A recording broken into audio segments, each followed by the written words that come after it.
Sir, ಈಗಾಗಲೇ ಉಪಚುನಾವಣೆ ಒಂದು ಟಿಕೆಟ್ ಘೋಷಣೆ ಆಗಿದೆ. ತಮಗೆ ಏನ್ ಹೇಳಕ್ ಇಷ್ಟಪಡ್ತೀವಿ ಸರ್? ನನಗೂ ಈಗ ತಾನೇ ಗೊತ್ತಾಯ್ತು ಉಪಚುನಾವಣೆಗೆ ಟಿಕೆಟ್ ಘೋಷಣೆ ಆಗಿದೆ ಅಂತ ಹೇಳಿ. ಎಲ್ಲರಿಗೂ ಮೊದಲಿಗೆ ಯುಗಾದಿಯ ಹೊಸ ವರ್ಷದ ಶುಭಾಶಯಗಳನ್ನು ಹೇಳಲಿಕ್ಕೆ ಬಯಸ್ತೇನೆ. ಅದ್ರ ಜೊತೆಗೆ ಟಿಕೆಟ್ ಘೋಷಣೆ ಮಾಡಿದ್ದಕ್ಕಾಗಿ ನಮ್ಮ ರಾಷ್ಟ್ರೀಯ ನಾಯಕರಿಗೂ ರಾಜ್ಯದ ನಾಯಕರಿಗೂ ಕೂಡ ಅಭಿನಂದನೆಗಳನ್ನು ಸಲ್ಲಿಸೋದಕ್ಕೆ ಬಯಸ್ತೇನೆ.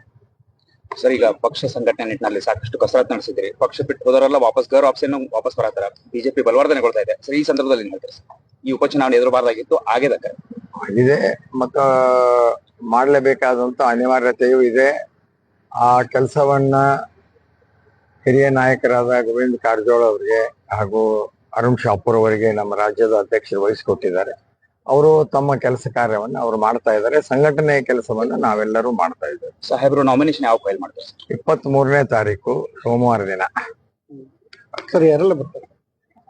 ಇನ್ನು ಈಗ ಟಿಕೆಟ್ ಅನೌನ್ಸ್ ಆಗಿರೋದ್ರಿಂದ ಗೋವಿಂದ ಕಾರಜೋಳ ಅವರು ಮತ್ತು ನಮ್ಮ ಜಿಲ್ಲೆಯ ಎಲ್ಲ ಶಾಸಕರು, ಹಿಂದಿನ ಶಾಸಕರುಗಳೆಲ್ಲ ಇರ್ತಾರೆ. ರಾಜ್ಯದಿಂದ ಯಾರು ಬರ್ತಾರೆ ಅನ್ನುವಂಥದ್ದು ಇನ್ನೂ ಗೊತ್ತಾಗಿಲ್ಲ. ಇನ್ಮೇಲೆ ಗೊತ್ತಾಗುತ್ತೆ. ಯಾರು ಬಂದೇ ಬರ್ತಾರೆ, ಯಾರಾದ್ರೂ ಬರ್ತಾರೆ. ಈಗ ಕಾಂಗ್ರೆಸ್ ನಲ್ಲಿ ಟಿಕೆಟ್ ಪರವಾಗಿ ತಾವು ಯಾವ ರೀತಿ ಹೋರಾಟ? ನಾವು ಬೇರೆ ಪಕ್ಷದ ಟಿಕೆಟ್ಗಳ ಬಗ್ಗೆ ವಿಚಾರ ಮಾಡಕ್ ಹೋಗಲ್ಲ. ನಮ್ಮ ಪಕ್ಷದ ಸಂಘಟನೆ ನಾವು ಗೆಲ್ಲಬೇಕು. ಭಾರತೀಯ ಜನತಾ ಪಾರ್ಟಿ ಬಾಗಲಕೋಟೆಯಲ್ಲಿ ಗೆಲ್ಲಬೇಕು. ಇದು ನಮ್ಮ ಕ್ಷೇತ್ರ. ಇಲ್ಲಿ ಹಿಂದುತ್ವ ಗೆಲ್ಲಬೇಕು. ಅದೊಂದು ಅಜೆಂಡಾದಿಂದ ನಾವು ಕೆಲಸ ಮಾಡ್ತಾ ಇದ್ದೀವಿ. ಸರ್, ಹಿಂದುತ್ವ ಅಂದ ತಕ್ಷಣ ಅವರು ಬರ್ತಾರೆ, ಅವ್ರನ್ನು ಕರೀತಾರೆ ಅಂತ. ಬರ್ಬೋದು, ಅವರು ಬರ್ತಾರೆ, ಬರ್ಬೋದು ಅವರು ಕೂಡ. Okay sir, thank you.